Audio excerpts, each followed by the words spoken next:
Bradesco, entre nós você vem primeiro.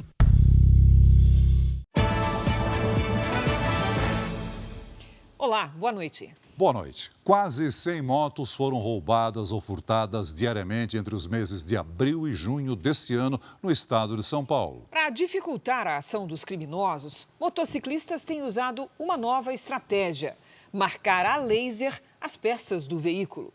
O serviço custa R$ 150 a R$ 200 por moto.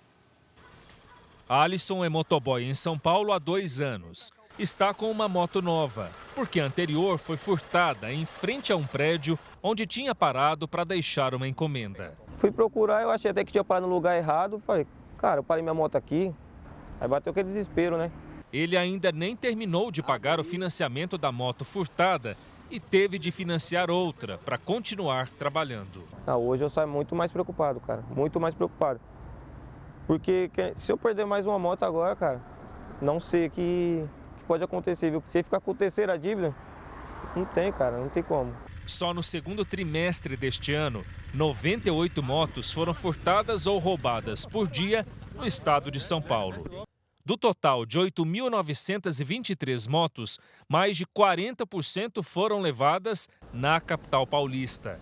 A Secretaria da Segurança Pública diz que o número de veículos recuperados aumentou 22% no primeiro semestre em relação a igual período do ano passado e que as polícias fazem operações de combate às quadrilhas especializadas nesse tipo de crime. Na tentativa de escapar dos ladrões, motociclistas recorrem à gravação a laser nas peças das motos. Do ano passado para cá, a procura na loja do Alessandro aumentou 80% pelo serviço da chamada vacina antifurto. Quando você tem uma moto toda gravada, se caso alguém roubar a moto, ele não vai conseguir vender facilmente para um desmanche. Ele vai ter que fazer o quê? Ele vai ter que lixar essas peças, pintar essas peças.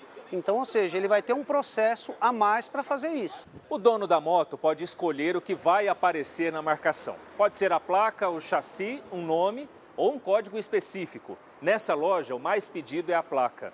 Eles conseguem fazer até 70 marcações, tanto nas peças de plástico quanto nas de metal e até mesmo nos pneus. Segundo a Associação Brasileira de Identificação e Rastreabilidade, existem no Brasil mais de 120 empresas que fazem esse tipo de serviço. O criminoso, ele sempre procura facilidade e procura segurança dele. Quando ele vê 2 motocicletas, uma marcada com o número e a outra não, há uma grande chance dele escolher a outra, que não está marcada. Além de fazer as marcações, a Stephanie também colocou adesivos refletivos, que indicam que as peças da moto foram gravadas. Ela acredita que esses recursos foram fundamentais para evitar que a moto dela fosse roubada. Olhou, né, a moto por fora, largou a moto no chão e saiu correndo. Mas acho que é por conta da vacina, né? Esteticamente não te incomoda? Não, eu prefiro minha moto vacinada desse jeito do que ser roubada, né? A família de um idoso que morreu atropelado no Rio de Janeiro cobra a punição do responsável. Câmeras de segurança registraram o motorista do carro fugindo do local. No alto do vídeo é possível ver um carro com os faróis acesos. De repente, o homem que atravessa a rua na faixa de pedestres é atropelado. Com o impacto, ele é arremessado e cai metros à frente. Testemunhas correm para prestar socorro. Nesta outra imagem, algumas pessoas tentam fazer o motorista parar, mas ele foge. Luiz Antônio Aleluia tinha 66 anos e morreu na hora. O aposentado complementava a renda trabalhando aos finais de semana como ajudante de limpeza para comerciantes na zona oeste do Rio de Janeiro. Ele foi atropelado quando voltava para casa. No flagrante, dá para notar que o carro que atropelou o idoso possui teto solar e uma mulher aparece com parte do corpo para fora. Dona Cátia, que viveu 40 anos ao lado de Luiz Antônio, não se conforma com o acidente. O cara estava vindo em alta velocidade, deveria estar drogado, chapado, eu não sei, eu não posso dizer, mas do jeito que ele estava, ou então querendo se exibir, carro novo, né? Segundo especialistas em direito do trânsito, caso fosse comprovada a ingestão de bebidas alcoólicas, o motorista poderia responder até por homicídio doloso, quando há intenção de matar. Mas por ter fugido do local, é possível que ele seja responsabilizado apenas por omissão de socorro. Eu estava com medo de um linchamento, isso não é motivo nem justificativa. Ele tem que solicitar um socorro para poder fazer uma ajuda à vítima e no mesmo ato ele tem que se apresentar numa delegacia. O acidente aconteceu no fim do mês passado e a família cobra respostas das autoridades. Eu quero que eles descubram quem é essa pessoa. Eu quero justiça, como todo mundo. A Polícia Civil informou que procura imagens de câmeras de segurança que possam ajudar a esclarecer o caso. Veja agora outras notícias do dia. Ex-diretor da Polícia Rodoviária Federal é preso por suposta interferência na eleição do ano passado. Cúpula da Amazônia termina com cobrança a países ricos por recursos para preservar a floresta. Dia dos Pais deve movimentar mais de 7 bilhões de reais no comércio e impulsionar vagas de trabalho temporário. Preso em São Paulo, homem apontado como chefe de grupo de receptação de celulares roubados. Na série especial, a dor da mãe que teve o filho de 3 anos morto durante uma briga de torcidas em Goiás.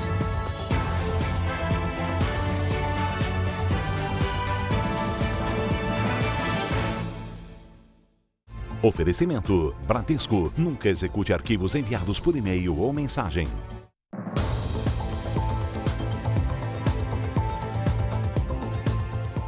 Um estrangeiro foi preso em São Paulo suspeito de chefiar um dos maiores esquemas de receptação de celulares roubados. Com ele foram encontrados mais de 300 aparelhos. Os donos de 64 telefones já foram identificados.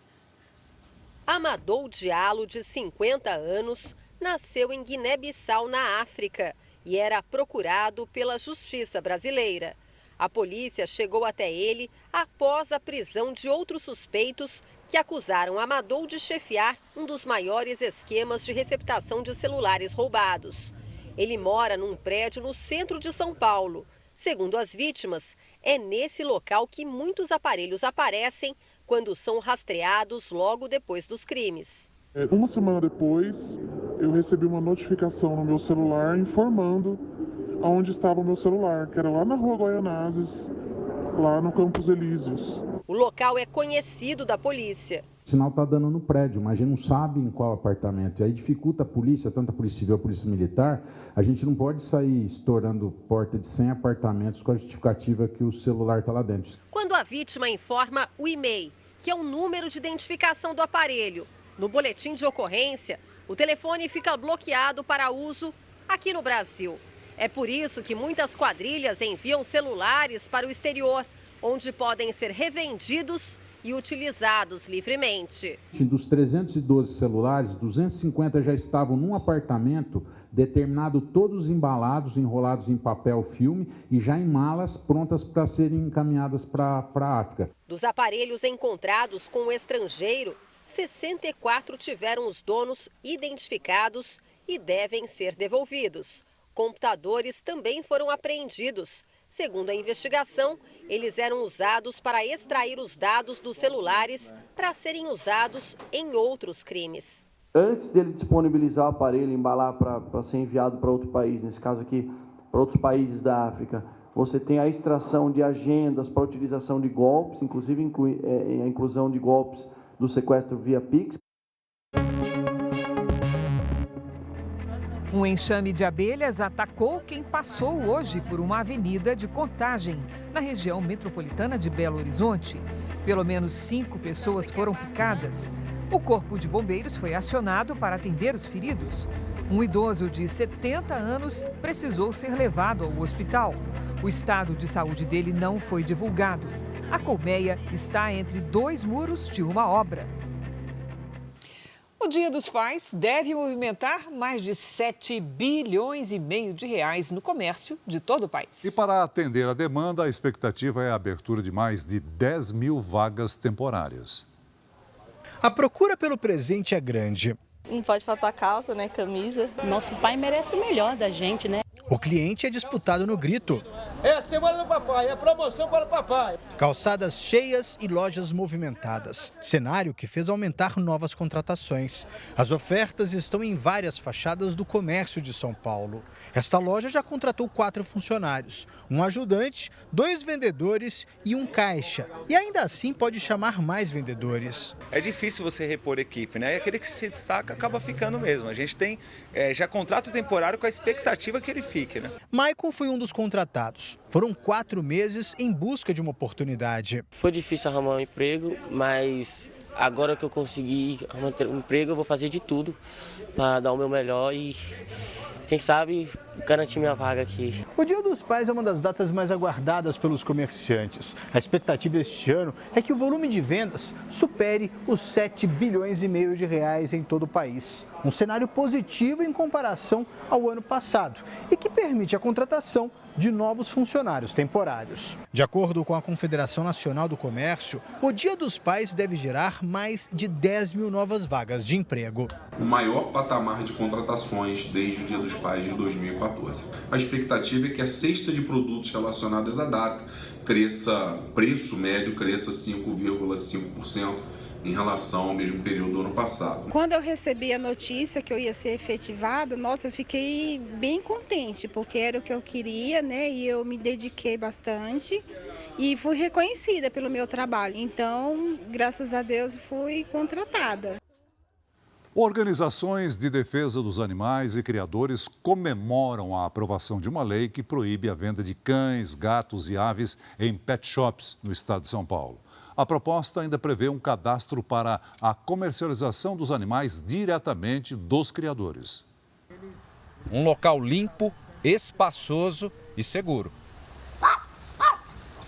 Ricardo é criador autorizado das raças Shih Tzu, Chihuahua e Bulldog francês. Entre os compradores, 2 grandes pet shops de São Paulo. Nós somos visitados regularmente e eles têm veterinário 24 horas na loja. Mas uma lei aprovada na Assembleia Legislativa de São Paulo quer mudar a forma de comercializar cães, gatos e pássaros domésticos no estado. O texto proíbe a venda desses animais em pet shops, estabelecimentos comerciais e sites na internet. Agora, o Ricardo, além de criar, também vai vender os cães diretamente a quem quer um animal de estimação.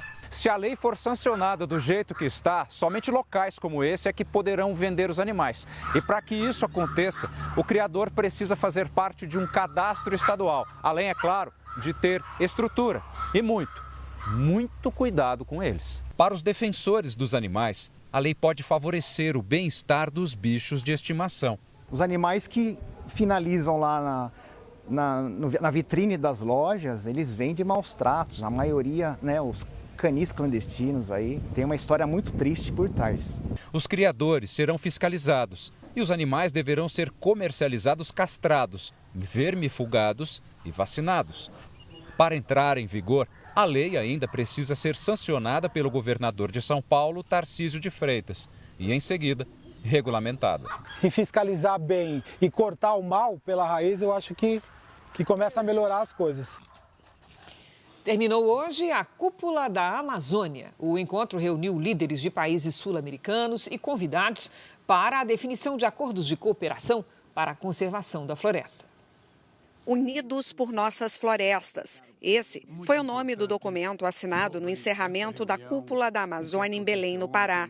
Representantes de 8 países sul-americanos, além das 4 nações convidadas, assinaram o documento e se comprometeram a enfrentar a crise do clima e proteger as florestas.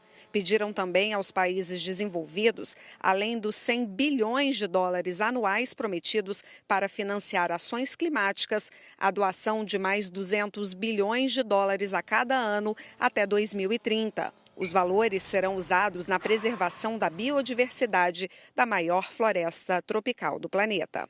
O presidente Lula cobrou que os países com florestas tenham mais representatividade em discussões que tratem do meio ambiente em fóruns internacionais. Lula também afirmou que os países amazônicos vão lutar para que os compromissos de financiamento climático assumidos pelos países ricos sejam cumpridos. O que nós fizemos foi dizer ao mundo que nós não aceitaremos mais ficar criando teses que não sejam colocadas em prática.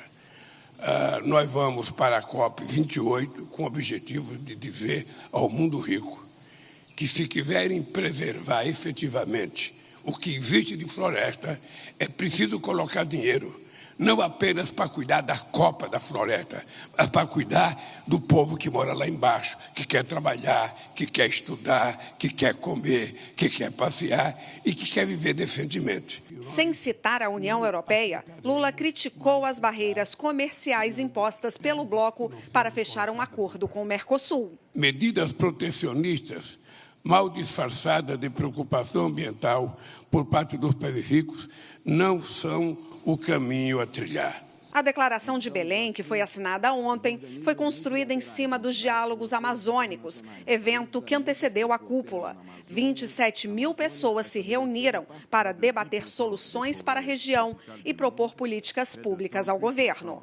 Os movimentos, de uma forma geral, fizeram seus debates, produziram relatórios que foram fundamentais para nortear a declaração da cúpula e também servir essa massa crítica, essa produção, para que os 8 países amazônicos possam se debruçar sobre essas propostas, sobre essas reflexões e produzirem políticas públicas, não só no ambiente geral da Amazônia, como também nos países especificamente. O Supremo Tribunal Federal retomou o julgamento da implantação do juiz de garantias nos processos judiciais. Então vamos a Brasília falar com Luiz Fara Monteiro. Olá, Fara, boa noite. Oi, Cris, boa noite para você, para o Celso e para todos que acompanham o JR. Além da retomada da votação sobre o chamado juiz de garantia na sessão de hoje, o ministro Luiz Roberto Barroso foi eleito presidente da Corte. A eleição é simbólica, já que os ministros têm como tradição escolher para a presidência o mais antigo integrante do tribunal, que ainda não tenha sido presidente. O segundo mais antigo, pelo mesmo critério, é escolhido como vice-presidente. No caso, o ministro Edson Fachin. Barroso agradeceu a confiança dos colegas. Eu recebo com imensa humildade essa tarefa que me é confiada e consciente do peso dessa responsabilidade. E eu pretendo dignificar a presidência, dignificar a cadeira que Vossa Excelência hoje ocupa, e nós vamos suceder Vossa Excelência, porque substituí-la não é possível. Luiz Roberto Barroso tem 65 anos e completou 10 anos de STF em junho. O ministro vai ficar no comando da Corte até 2025. Ele assume antes do período usual, porque a presidente Rosa Weber vai se aposentar em 2 de outubro. Perto de completar 75 anos, idade limite para integrar o tribunal. A posse de Barroso está marcada para 28 de setembro. Durante a votação simbólica, é protocolar que o futuro presidente vote no vice e este em seu sucessor. O vice-presidente eleito do Supremo, Edson Fachin, seguiu o protocolo e votou em Alexandre de Moraes. O único voto recebido pelo ministro acabou sendo alvo de uma brincadeira do colega Gilmar Mendes. Vice-presidência, ministro Luiz Edson Fachin, com 10 votos. Ministro Alexandre de Moraes, com 1 voto. Eleito o ministro Luiz Edson Fachin. A votação não foi no TSE. Vai colocar esse pessoal no inquérito. Hoje, o ministro Cristiano Zanin participou da primeira sessão como novo integrante do Supremo. A presidente Rosa Weber deu as boas-vindas ao novo colega.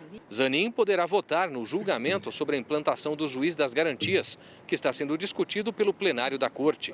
Este juiz seria responsável pela fase inicial do processo, da supervisão das investigações e da decretação de medidas cautelares, como prisões, apreensões e quebras de sigilo. Neste modelo, outro juiz ficaria responsável pelo julgamento. O ministro Dias Toffoli foi o único a votar hoje, depois de ter pedido mais tempo para análise em junho. Toffoli defendeu a instalação obrigatória e sugeriu prazo de 1 ano para a implementação do formato. O julgamento deve ser retomado amanhã. O ex-diretor-geral da Polícia Rodoviária Federal, Silvinei Vasquez, foi preso hoje pela Polícia Federal em Santa Catarina. A operação ocorreu por determinação do ministro do Supremo, Alexandre de Moraes. Silvinei é suspeito de ter usado a estrutura da corporação para interferir nas eleições do ano passado. O ex-diretor-geral da PRF chegou a Brasília no final da tarde. Silvinei Vasquez foi preso de forma preventiva em casa, na região metropolitana de Florianópolis. Agentes da Polícia Federal investigam possíveis interferências no segundo turno das eleições do ano passado. Durante a operação de hoje, foram cumpridos 10 mandados de busca e apreensão contra ex-diretores da PRF no Rio Grande do Sul, Distrito Federal e no Rio Grande do Norte. A operação foi autorizada pelo ministro do Supremo Tribunal Federal, Alexandre de Moraes. O ex-diretor da PRF é suspeito de ordenar operações de fiscalização nas rodovias de regiões onde o então candidato Lula teve votação acima de 70% no primeiro turno da eleição presidencial. O objetivo seria impedir que eleitores pudessem chegar às urnas para votar no segundo turno. Segundo Moraes, a conduta de Silvinei Vasquez, narrada pela Polícia Federal, é ilícita e gravíssima.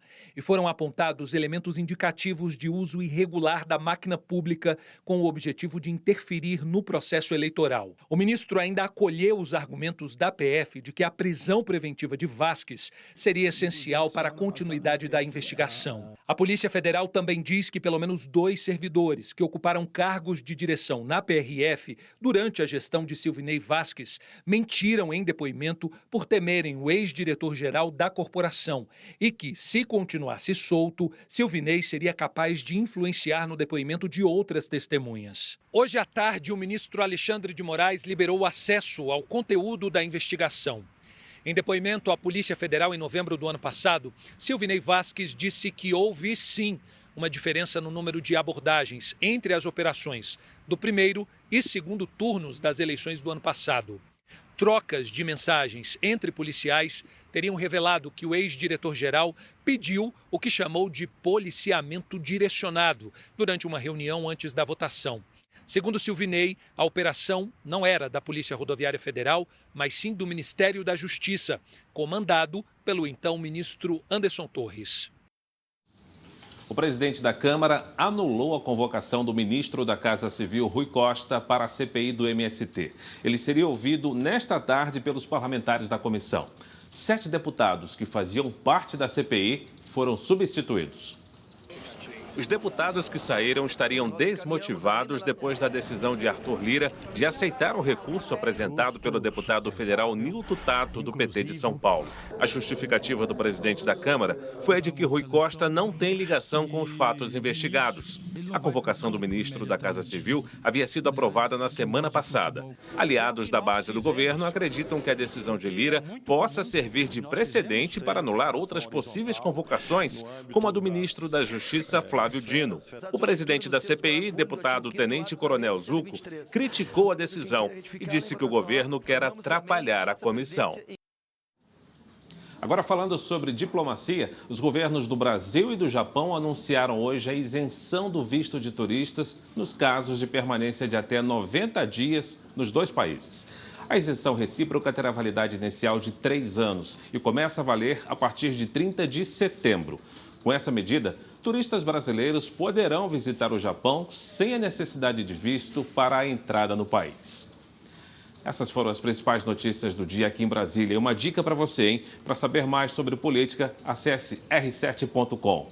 Cris e Celso. Valeu, Fara. A possibilidade de falta d'água que ameaça o futuro da humanidade pode ser agravada pelas novas tecnologias como a inteligência artificial. O Google, uma das gigantes de tecnologia, consumiu 21 bilhões de litros de água em apenas um ano para manter o sistema em funcionamento. É só perguntar e a inteligência artificial responde, porque é importante economizar água.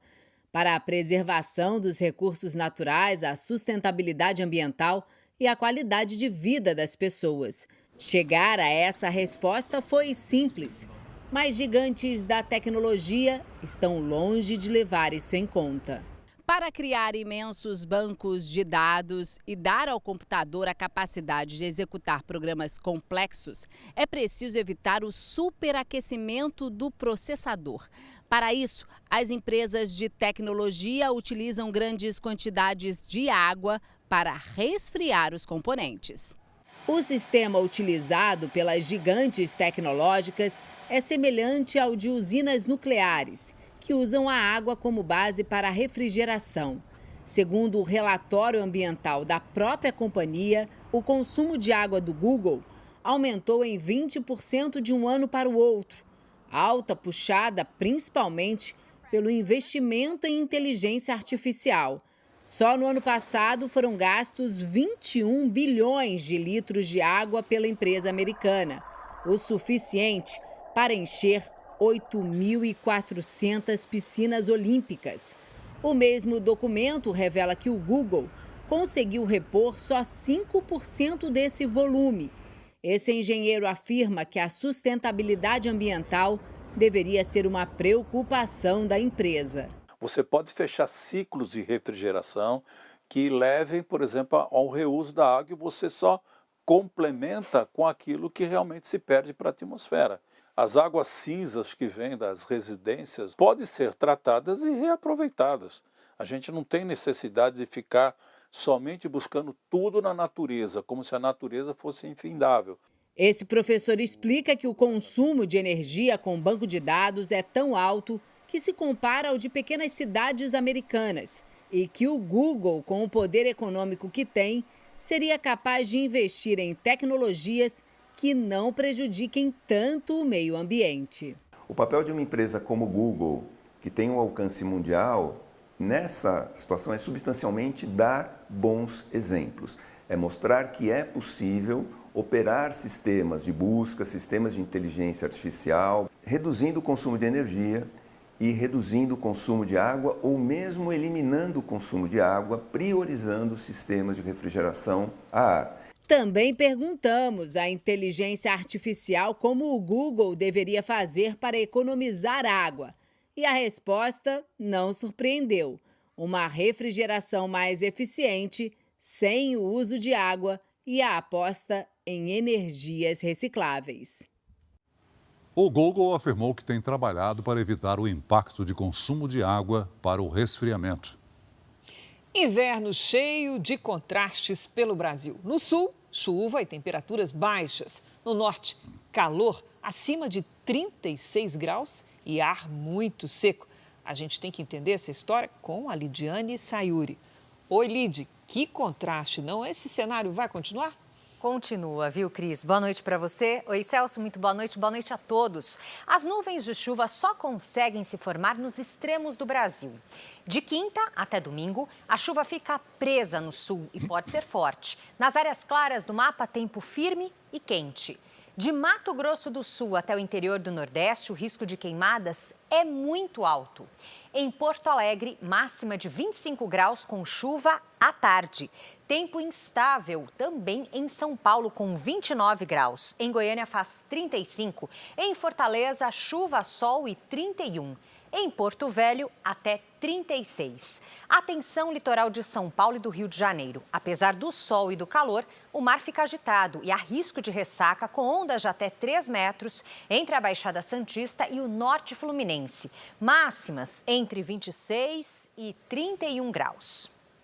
Tempo delivery para o Edivaldo, que é de Pedralva, Minas Gerais. Opa, vamos lá. Edivaldo, boa noite para você. A temperatura sobe bastante nos próximos dias e não há previsão de chuva. Nesta quinta, máxima de 27. Na sexta, faz 29 e no sábado, até 30 graus. Agora é a vez do Arnaldo, de Cascavel, Paraná. Arnaldo, seja bem-vindo ao Tempo Delivery. Olha, a chuva segue por aí, principalmente no fim de semana, com risco de trovoadas e ventos moderados. Nesta quinta, máxima de 27. Depois a temperatura cai para 25 na sexta e 23 no sábado. Peça também previsão para qualquer cidade do Brasil e do mundo aqui no Tempo Delivery. Pelas redes sociais, use a hashtag você no JR. Até amanhã, Cris, Celso. Obrigada, Lidy. Até amanhã, Lidy. Veja a seguir, fila para cirurgias eletivas pelo SUS tem 1 milhão de brasileiros. São mais de 100 mil só no estado de São Paulo. Na série especial, as vítimas inocentes da guerra entre torcidas. Em Goiânia, um menino de 3 anos morreu por estar no meio do fogo cruzado.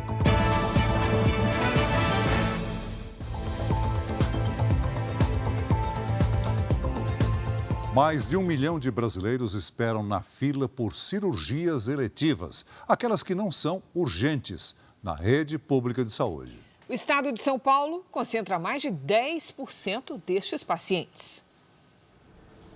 Filas nas unidades básicas de saúde e nos hospitais públicos que o governo do estado mais rico do país não consegue diminuir.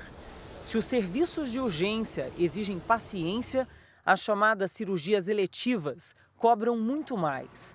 A espera pode ser longa, em filas invisíveis. Quando você acha que vai andar, volta tudo outra vez. Você olha e você fala assim, poxa, quando que eu vou chegar no fim dela? Depois do último parto, há 6 anos, Leidinalva começou a ter hemorragias crônicas, resultado de uma endometriose, uma alteração no tecido que reveste o útero e atinge hoje cerca de 2 milhões de brasileiras.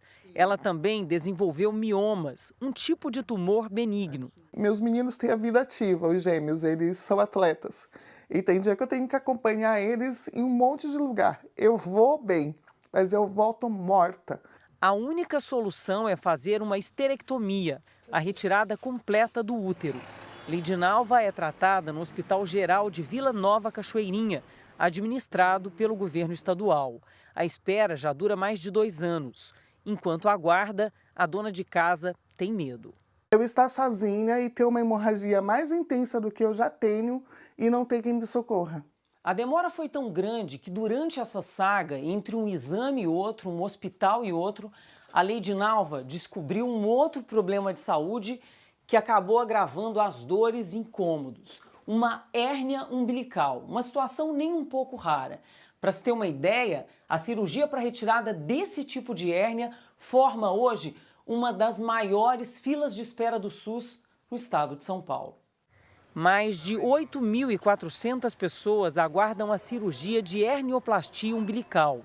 Mesmo com um orçamento de quase 30 bilhões de reais para a saúde neste ano, o estado de São Paulo tem a 2ª maior fila de espera para esse tipo de procedimento no país, atrás apenas de Minas Gerais, onde quase 12 mil pessoas aguardam.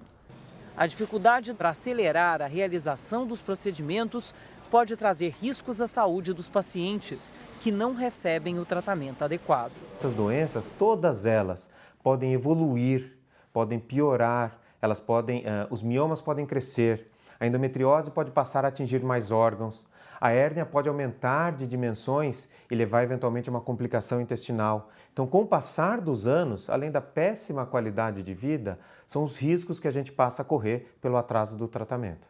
Hoje, mais de 1 milhão de brasileiros aguardam na fila por uma cirurgia eletiva na rede pública. Só em São Paulo são mais de 111 mil pacientes. Problema que afeta diretamente pessoas como a Leidinalva, que tem na cirurgia a única esperança de uma vida normal. Se você perguntar para mim hoje, Leide, qual é a altura da fila que você está da cirurgia, eu não faço ideia, porque ninguém te informa. O Hospital Geral de Vila Nova Cachoeirinha afirmou que, em relação à endometriose de Leidinalva, vai ser acompanhada por, no mínimo, 6 meses e depois reavaliada. E que já deu andamento ao processo de cirurgia da hérnia umbilical, ainda sem data marcada. A Secretaria da Saúde de São Paulo diz que trabalha nas demandas regionais para implementar uma fila de espera única para cirurgias no estado. Uma pesquisa mostra como a violência afeta a saúde de quem vive nas comunidades do Rio de Janeiro. Mais da metade dos entrevistados desenvolveu algum tipo de doença. O estudo mostra que os tiroteios matam não só com as armas, prejudicam a saúde dos moradores. 1.500 pessoas de 6 comunidades do Rio foram ouvidas. 43% delas disseram que sentem o coração acelerar quando ouvem disparos perto de casa. E 30% relataram perder o sono, tremores pelo corpo ou falta de ar. A gente, com essa sensação de medo, a gente fica o tempo todo esperando acontecer alguma coisa de ruim. O relato é de uma moradora de uma das comunidades que participaram da pesquisa. Os confrontos e as regras impostas pelas facções dificultam também o acesso aos hospitais. Em dias de operações, as unidades não funcionam de fato. E a gente já não tem a facilidade para conseguir o atendimento. Mesmo porque muitos médicos não querem estar numa área de conflito como essa. Realidade compartilhada por quase 60% dos entrevistados, que confirmaram o fechamento de unidades de saúde por causa da violência.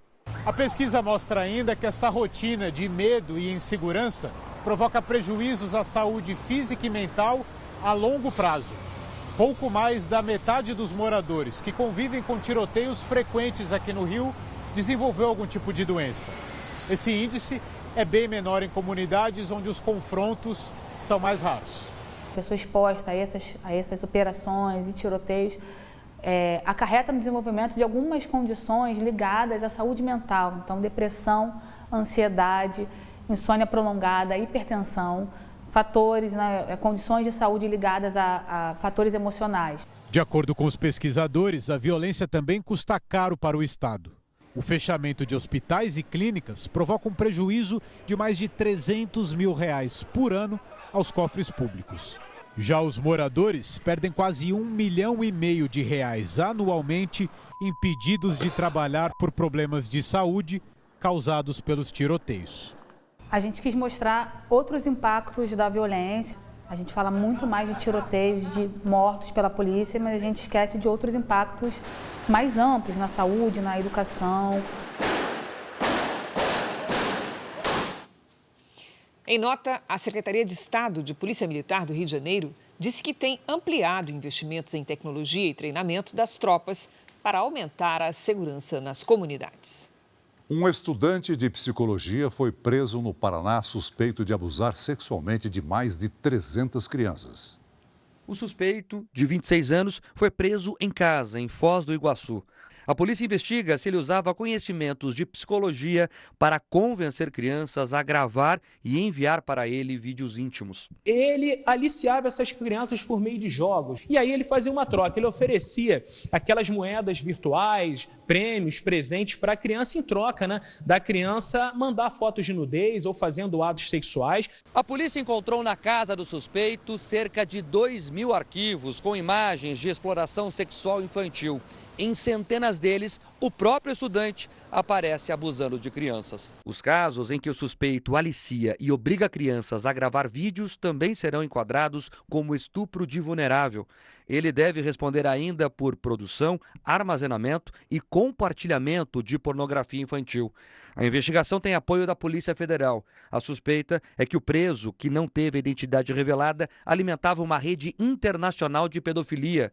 No momento da prisão, ele admitiu os crimes. Agora nós temos um segundo passo, que é um dos mais importantes. Identificar essas vítimas, saber onde elas estão, porque os pais precisam ser informados da situação de risco em que essas crianças estão. A polícia alerta, os pais precisam ficar atentos e acompanhar o que os filhos fazem na internet. Sempre acessem os celulares dos seus filhos, os computadores, para que, caso ele esteja passando por uma situação dessa, ele possa levar ao conhecimento dos pais e eles possam procurar a delegacia de polícia. A Polícia Federal apreendeu aparelhos eletrônicos e fichas com controle de apostas numa ação contra mais um esquema de manipulação em partidas de futebol. Jogadores, empresários e dirigentes são suspeitos de participar das fraudes. As jogadas e resultados combinados teriam movimentado R$11 milhões. 2 suspeitos morreram numa operação policial contra uma quadrilha responsável por homicídios, tráfico de drogas, roubos e extorsão em Salvador e na região metropolitana. 8 pessoas foram presas. Morreu aos 82 anos o ator e diretor teatral cearense Aderbal Freire Filho, marido da atriz Marieta Severo. Ele estava internado num hospital no Rio de Janeiro.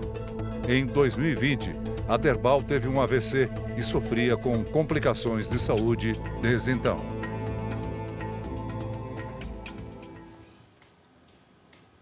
Veja a seguir, pesquisa mostra que dar 4.000 passos por dia basta para ter uma vida mais longa.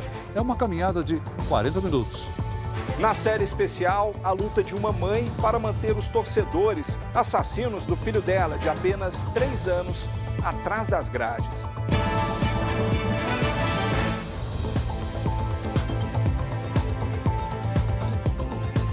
Uma casa de luxo, avaliada em R$1 milhão, foi demolida na comunidade da Rocinha, no Rio de Janeiro. O imóvel tinha uma piscina com direito a cascata e escorregador. De acordo com a Secretaria de Ordem Pública do Rio, a construção foi feita de forma irregular, sem acompanhamento técnico, e poderia trazer risco aos moradores e vizinhos. O suspeito de ter estuprado uma jovem em Belo Horizonte e o motorista que abandonou a mulher na calçada foram indiciados pela polícia.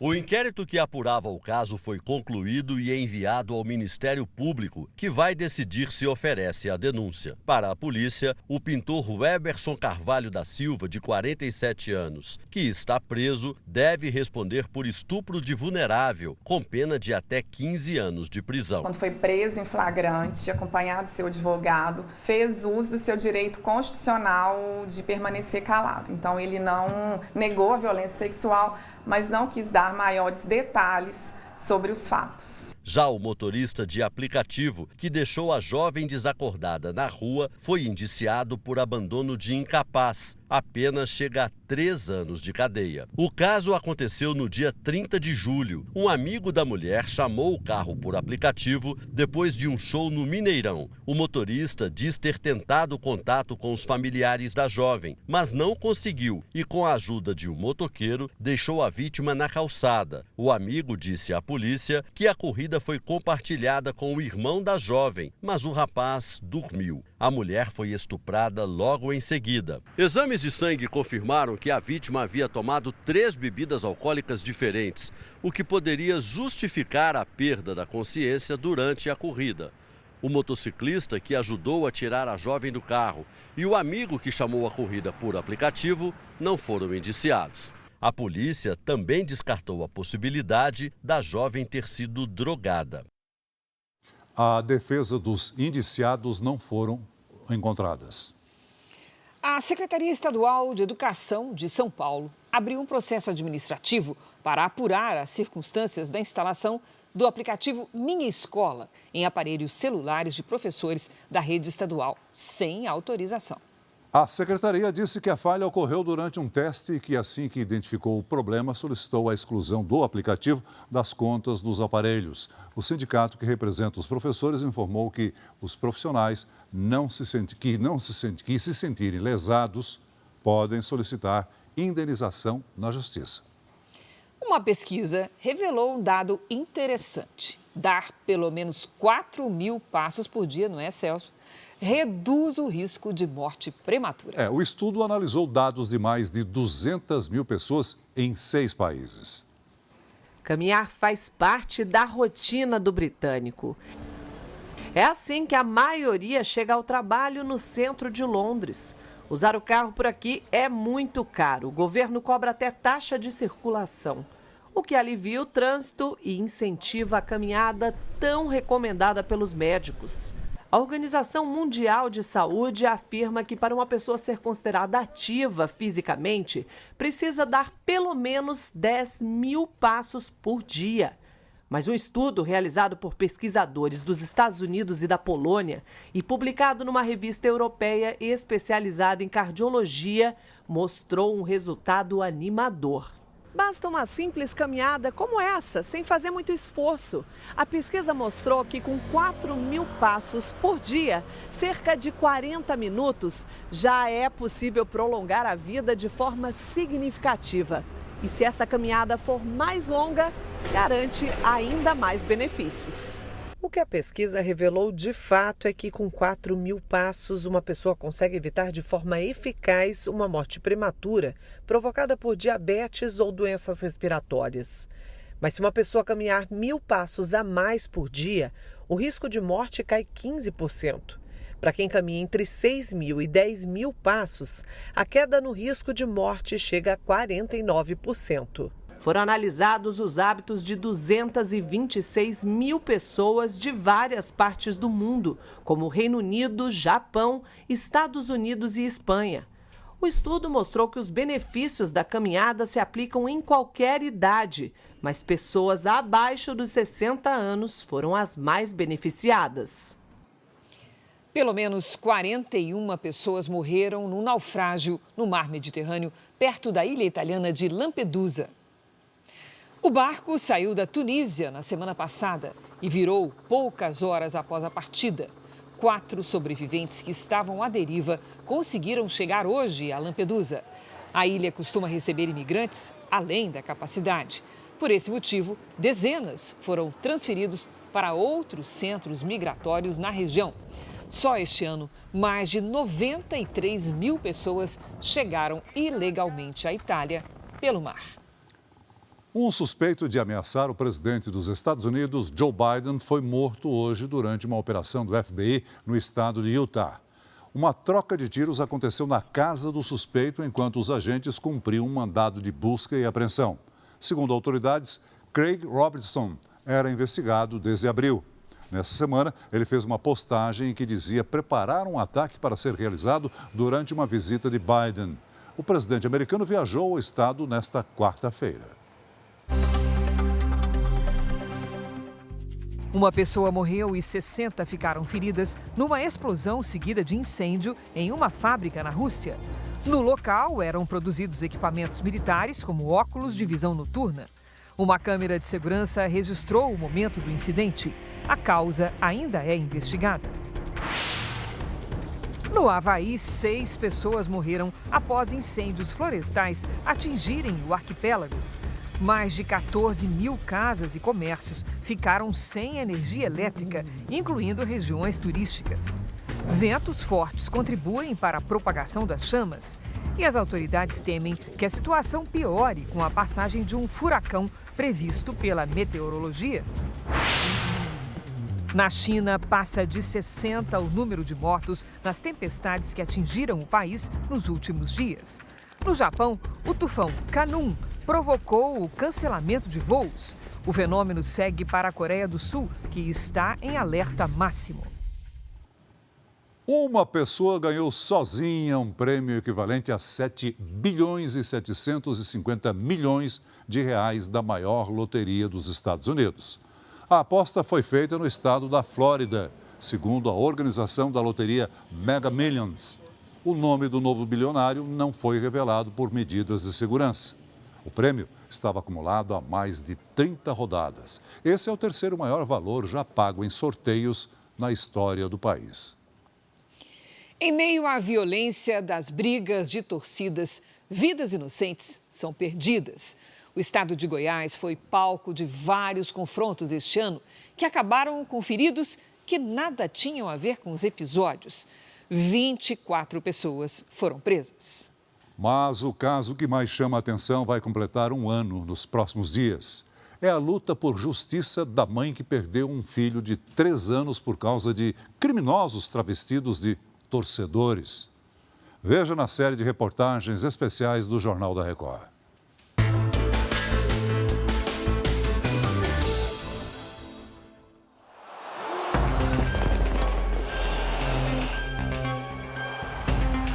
O celular que serve para guardar as lembranças do último aniversário. Muita felicidade, muitos anos de vida. Pode também ser usado para registrar a brutalidade pura. Guardada como um troféu. Duas realidades completamente diferentes, mas um mesmo final trágico. A violência das torcidas deixa efeitos colaterais por onde passa. Vítimas inocentes de uma guerra que acontece dentro e fora dos estádios. Uma delas, João Vinícius, de apenas 3 anos. Há 1 ano, a mãe chora e sofre com a falta do filho. Ele era um menino muito alegre.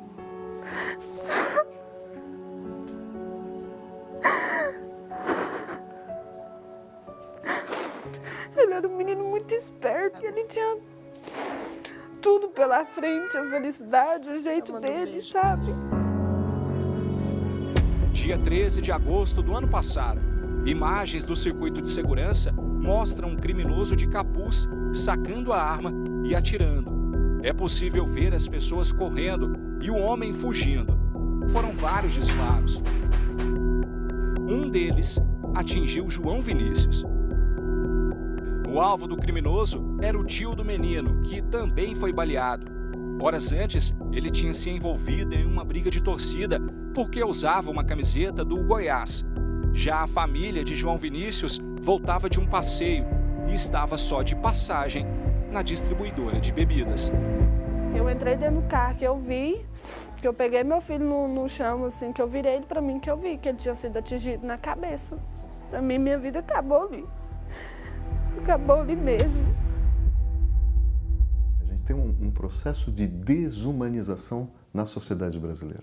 Um processo de banalização da vida. Um processo de desrespeito profundo à integridade física, à integridade do outro, daquele que é diferente de nós. Em Goiás, desde março desse ano, foram criadas uma delegacia de polícia e uma promotoria de justiça para cuidar exclusivamente de casos que envolvem torcidas organizadas. E Goiás criou o GEFUT, que é um grupo, esse grupo de atuação especializada nos grandes eventos de futebol.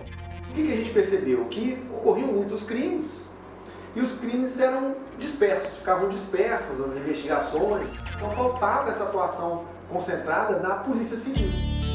Quando não matam, os torcedores destroem.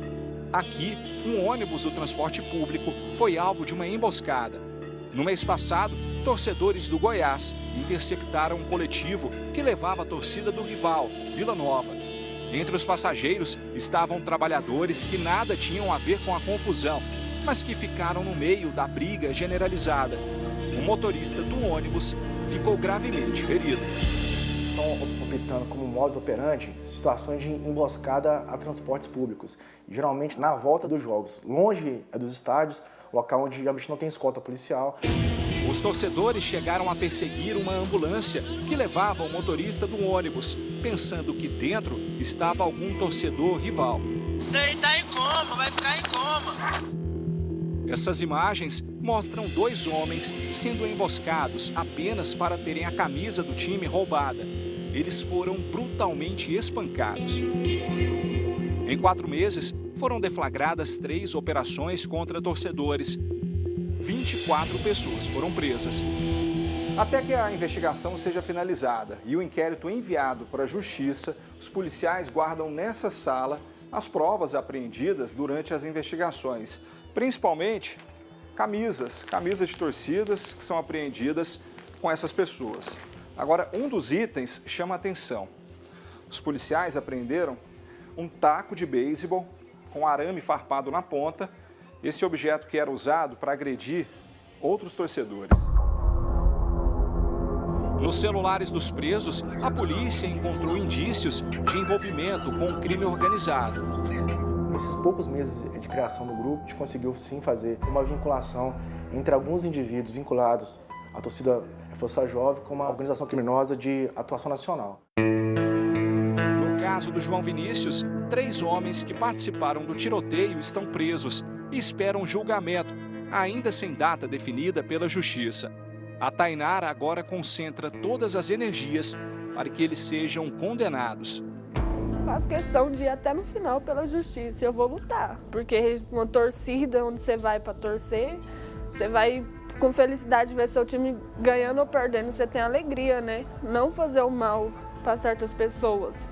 Não é porque seu time perdeu que você vai ter que ir ali e matar um rival da torcida diferente. Mas ela sabe que qualquer punição não vai repor a saudade e a tristeza de não ver o filho crescer. Normalmente ele pode chegar, me abraçar, me chamar, mas agora pra ficha cai, eu sei que isso não vai acontecer mais. Isso não vai acontecer mais. Eu nunca mais vou escutar ele me chamando. Isso dói.